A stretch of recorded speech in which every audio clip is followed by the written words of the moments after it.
Welcome back to my channel. आज हम पढ़ने वाले हैं कि हमारे पास चैप्टर नंबर सर्कल से क्या क्वेश्चन पूछ जाते हैं, उनकी मार्किंग किस तरह से होती है, बेसिक और स्टैंडर्ड के लिए क्या क्या ब्लूप्रिंट्स हैं और वो किस तरह से सॉल्व किए जाते हैं। तो फ्रेंड, और इसके अलावा न्यूमेरिकली में क्वेश्चन क्या क्या आता है। तो फ्रेंड, शुरू करते हैं अपने वीडियो को। मैथमेटिक्स बेसिक में तो ये 5 मार्क का था और ऑप्शनल लेकर के ये 8 मार्क का हो गया है, जिसके अंदर हमारे पास सेक्शन ए की बात की जाए तो 2 मार्क्स का क्वेश्चन आता है। मतलब दो हमारे सेक्शन ए में एक मार्क्स का क्वेश्चन हो जाएंगे और सेक्शन सी में 6 मार्क्स पूछेगा। इसमें हमारे 2 क्वेश्चन होंगे, एक क्वेश्चन होगा प्रूफ डेट और दूसरा होगा कोई न्यूमेरिकल क्वेश्चन दिया होगा। ठीक है फ्रेंड्स, अगला वही हम बात करें मैथमेटिक्स स्टैंडर्ड्स की, तो इसमें से बिना ऑप्शन के हमारे पास 6 मार्क्स का था, ऑप्शन के साथ कितना हो गया 9 मार्क्स का हो गया। इसमें से सेक्शन ए में एक क्वेश्चन पूछता है, ठीक है फ्रेंड्स, और सेक्शन बी में एक क्वेश्चन पूछेगा, वो भी न्यूमेरिकल होगा। और सेक्शन सी में देखा जाए तो हमारे 2 क्वेश्चन होते हैं, एक प्रूफ डेट और एक न्यूमेरिकल। ठीक है फ्रेंड्स, न्यूमेरिकल के लिए अगर आप लोग इस वीडियो पर 10 लाइक या फिर 10 कमेंट करते हो पर्सन के हिसाब से, तो फिर मैं इसका न्यूमेरिकल पार्ट बना दूंगा। ठीक है फ्रेंड, अभी फिलहाल हम देखते हैं प्रूफ डेट में कौन कौन से क्वेश्चन इंपॉर्टेंट है हमारे पास। तो देखो फ्रेंड, यहाँ पे देखा जाए तो इंपॉर्टेंट प्रूफ डेट ये चैप्टर नंबर 10 मैथ्स के अंदर एनसीईआरटी क्वेश्चन बनते हैं। तो फ्रेंड हमें पूछता है, इंपॉर्टेंटली पूछेगा इस साल बात की जाए फ्रेंड, तो थ्योरम 10.2 सबसे इंपॉर्टेंट है। इसके अलावा हमारे थ्योरम 10.1 ही पूछ सकता है। और एक्सरसाइज 10.2 में से जो 4 क्वेश्चन हैं, क्वेश्चन नंबर 4, 5 और 8, 11, ये हमारे मैक्सिमम इंपॉर्टेंट क्वेश्चन के रूप में बन रहे हैं। ठीक है फ्रेंड, ज़्यादा थ्योरम इंपॉर्टेंट कौन सा है फ्रेंड हमारे पास, ये 10.2, ये ज़्यादा IMP एक ही साथ पूछ सकता है। ठीक है फ्रेंड, तो हम सारे प्रूफ डेटा को समझते हैं किस तरह से सॉल्व किया जाता है। तो फ्रेंड देखते हैं सबसे पहले। ओके फ्रेंड, सबसे पहले हम यहाँ थ्योरम 10.1 थ्योरम किया हुआ है फ्रेंड। देखो फ्रेंड, ये हमारे 3 मार्क्स से क्वेश्चन आता है। तो इसमें हमें क्या होगा कि हमारे कुछ मार्किंग डिवाइड की जाती है। मार्किंग लिखा जाता है, सबसे पहले आपको ये थ्योरम जो होगा वो सेम टू सेम छापना होगा। ठीक है फ्रेंड, अगर आपने theorem ditto same to same छाप दिया तो ये आपके हाफ मार्क्स फिक्स कर देगा। ठीक है, इसके अंदर हाफ मार्क्स फिक्स हो गया। वही आपने गिवन प्रूफ और टू प्रूफ खाली इतने पोर्शन लिख दिए तो आपकी विथ ड्राइंग, तो आपके 1 मार्क्स यहाँ पे फिक्स हो गए फ्रेंड। ठीक है, 1.5 मार्क्स आपको खाली थ्योरम और ये गिवन प्रूफ और गिवन टू प्रूफ लिखने के मिल जाएंगे। बाकी जो बच रहा है 1.5 मार्क्स फ्रेंड, वो आपके सॉल्यूशन के हिसाब से आपको दिया जाता है।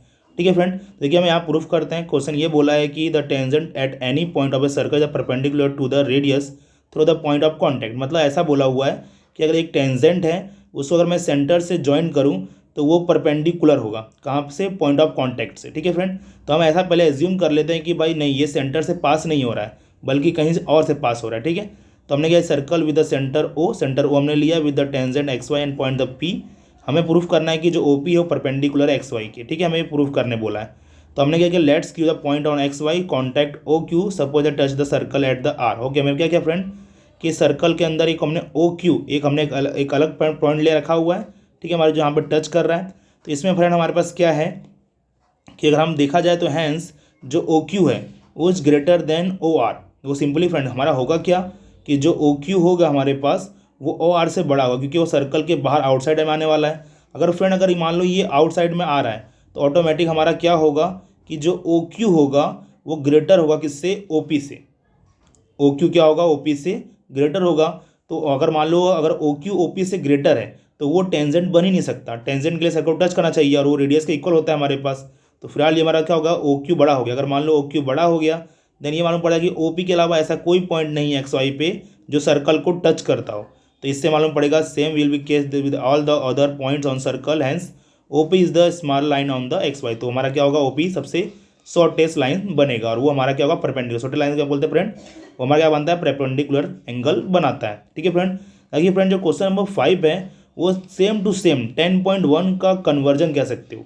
मतलब यहाँ पर क्या बोला था कि 90 डिग्री बना रहा है, तो यहाँ बोल रहा है कि वो सेंटर से पास हो रहा है। ठीक है फ्रेंड, तो हमारे पास सिंपली अगर इक्वेशन लिखा हुआ है, इक्वेशन देख के छाप दो, आपके वहाँ पे हाफ मार्क्स फिक्स हो गए। आप इसमें गिवन प्रूफ टू प्रूफ के हिसाब से इसको अलग अलग कर सकते हो, इसके हिसाब से ही पॉइंट दे सकते हो। ठीक है फ्रेंड, तो हमें क्या करने वाले हैं कि मान लेते हैं इसमें एक मैंने एज्यूम कर लिया कि जो O है वो is the not at M, मतलब O और M एक पॉइंट पे नहीं है और मैंने एक M ऐसा पॉइंट लिया हुआ है जो कि हमारा एक नया सर्कल। ओके फ्रेंड, हमने क्या मान लिया कि जो OP लाइन है हमारे पास, ये OP लाइन क्या हमारे पास परपेंडिकुलर है PR के ऊपर, ऐसा हमें सपोज किया। ठीक है, 90। और हमारे इसका 10.1 थ्योरम के हिसाब से क्या होगा, जो OPR होगा वो भी क्या होगा, 90। तो एक सेम सर्कल के अंदर दो 90 डिग्री बनी और दोनों अलग अलग हो, ऐसा पॉसिबल नहीं हो सकता। तो इससे क्या प्रूफ होता है कि दोनों पॉइंट हमारे पास क्या है, एक ही है। M और O पॉइंट हमारे पास क्या हो गया, एक ही हो। जैसे मालूम पड़ता है कि अगर कोई भी चीज़ ऐसी है जो अगर सेंटर से टेंजेंट से पास हो रही है तो वो ऑटोमेटिक क्या हो गया, हमारे पास परपेंडिकुलर ही बनाएगी। ठीक है फ्रेंड, तो ये थ्योरम नंबर 5 था हमारे पास, क्वेश्चन नंबर 5 था। आगे से फ्रेंड जो हमारा सबसे IMP क्वेश्चन है, आईएमपी क्वेश्चन है फ्रेंड 10.2 थ्योरम हमारा सबसे आईएमपी है। हमारा काम क्या होगा, सबसे पहले हम थ्योरम लिख देंगे पूरा, जो हमारा हाफ मार्क्स फिक्स करेगा। फिर हमें क्या करना होगा फ्रेंड, यहाँ पे गिवन, प्रूफ और टू प्रूफ 3 पार्ट में से डिवाइड करने होंगे हमारे फिर से, और ड्राइंग के साथ में हमारे 1 मार्क्स यहाँ फिक्स हो गए, बाकी 1.5 मार्क्स हमारे प्रूफ के मिलेंगे। ठीक है फ्रेंड, तो इसमें सबसे पहले गिवन में क्या लिखा था, जो क्वेश्चन था वही हम निकालते हैं कि पी एक ऐसा पॉइंट है जो सर्कल के बाहर आया हुआ है, सेंटर ओ वाले, और टेंजेंट बन रहे हैं पी से, क्यू और आर पॉइंट से टेंजेंट बना रहे हैं। ठीक है, हमें प्रूफ करने बोला है P Q equal to P R. ठीक है, मतलब ऐसा बोला है कि सर्कल के बाहर एक पॉइंट आया हुआ है, उससे सर्कल में 2 टेंजेंट खींचे गए, तो दोनों टेंजेंट की लेंथ क्या होगी, इक्वल, ऐसा प्रूफ करने बोला है। तो हमें प्रूफ करना है, तो हमने क्या किया कि ओ से पी को ज्वाइन कर दिया। ठीक है फ्रेंड, अब ओ को पी ज्वाइन क्या हुआ, हमारे पास एक ट्रेंगल ऊपर बन गया, एक ट्रेंगल नीचे बन गया। अगर हम ऐसा प्रूफ कर लें कि दोनों ट्रेंगल आपस में क्या है, कॉन्ग्रुएंट, क्या है फ्रेंड, कॉन्ग्रुएंट, अगर हमने इसे कॉन्ग्रुएंट प्रूफ कर दिया तो हमारा काम आसान से हो जाएगा। ठीक है फ्रेंड, तो हमने क्या लिया, दोनों ट्रेंगल चॉइस किया, ट्रेंगल ओ क्यू पी, और अपने लिया इसके फ्रेंड हमारे पास क्या है, ओ आर और ओ क्यू हमारे पास क्या है, रेडियस है, दोनों क्या हमारे पास रेडियस, दोनों आपस में इक्वल होंगे। विद इन हमारे पास क्या है, ओ पी और ओ पी दोनों में कॉमन है, तो ये हमारा सिमिलर हो गया। इसके साथ ही हमने मालूम किया था कि टेंजेंट जो होता है वो रेडियस साथ में 90 डिग्री ड्रॉ करता है। कितना ड्रॉ करता है फ्रेंड, 90 डिग्री। अगर 90 डिग्री ड्रॉ कर रहा है तो हमारे पास क्या होगा, एंगल पी क्यू ओ और पी आर ओ दोनों हमारे क्या होंगे, राइट एंगल। अगर दोनों राइट एंगल हो गए फ्रेंड, तो हमारे पास 3 चीज़ मिली, एक एंगल और 2 साइड। तो by right angle hypotenuse side, right angle hypotenuse side से दोनों ट्रेंगल क्या हुए, कॉन्ग्रुएंट, और कॉन्ग्रुएंट हुए तो हमारे पास बचा क्या, सी पी सी टी से हमारा जो बचेगा पी क्यू और पी आर क्या हो जाएगा, इक्वल। तो ठीक इस तरह से हमारा 10.2 प्रूफ हो जाएगा। ठीक है फ्रेंड, ये हमारा आईएमपी क्वेश्चन है फ्रेंड, इसे जल्दी ध्यान से पढ़ना। आगे देखो फ्रेंड, हमारा जो क्वेश्चन नंबर 4 है एक्सरसाइज का, इसके अंदर ओके फ्रेंड, जो क्वेश्चन नंबर हमारा यहाँ 4 है, इसमें हमें प्रूफ करने बोला है कि अगर डायमीटर पर 2 टेंजेंट खींचा जाए तो दोनों टेंजेंट आपस में क्या होंगे, पैरेलल होंगे। हम ऐसा प्रूफ करने बोला। ठीक है फ्रेंड, तो हमने क्या किया, सबसे पहले मान लिया कि ए बी हमारा क्या है, डायमीटर है। ठीक है, यहाँ पर पी क्यू और क्यू आर जो 2 टेंजेंट खींचे जो ए और बी पे कट रहे हैं। ठीक है, 10 ओ ए जो ओ है होगा वो परपेंडिकुलर होगा। देन हमारा आर एस के ऊपर रूल के हिसाब से टेंजेंट पर रेडियस से परपेंडिकुलर होता है, जो परपेंडिकुलर हुए। तो इस तरह से हमें क्या फ्रेंड, हमें चारों एंगल्स क्या मिल गए अपने को, 90 डिग्री, 1 2 3 4, चारों एंगल क्या मिले अपने को, 90 डिग्री। अब देखो फ्रेंड, यहाँ पे हमारे पास क्या होता है, पैरेलल के 2 रूल होते हैं, corresponding angle, alternate interior angle, alternate exterior angle और को इंटोरियर एंगल। तो फ्रेंड यहाँ पे देखा जाए हमारे पास तो ओ ए आर और ओ बी क्यू हमारे पास क्या है, अल्टरनेट इंटोरियर एंगल, मतलब एक एंगल इसका और एक एंगल इसका वाला रूल फॉलो कर रहे हैं। ठीक है फ्रेंड, सेम इसी में ये एंगल इसका और एक एंगल इसका। तो अगर मान लो अल्टरनेटिव एंगल रूल फॉलो कर रहा है, तो ये रूल कब फॉलो करता है फ्रेंड, जब वो पैरेलल होता है। तो सीज अल्टरनेटिव अगर इक्वल हो रहे हैं तो पी क्यू और पी आर हमारे पास क्या होंगे, पैरेलल होंगे। ठीक है फ्रेंड, इस तरह से हम इसे प्रूव कर सकते हैं।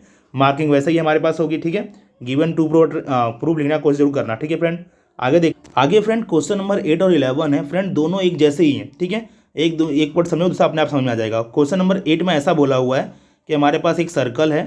ठीक है, सर्कल के अंदर हमारे सर्कल के ऊपर एक स्क्वायर बनाया गया है, स्क्वायर नहीं बोल सकते आप, क्वाड्रेटर बना सकते हो, क्वाड्रेटर बनाया गया है, जिसके अंदर हमारे पास क्या होगा कि जो अपोजिट साइड्स होंगे उनका प्लस बाकी 2 अपोजिट साइड के प्लस के बराबर होगा, ऐसा हमें प्रूफ करने बोला। तो हमने क्या किया फ्रेंड, सबसे पहले हम टेंजेंट पे जाते हैं।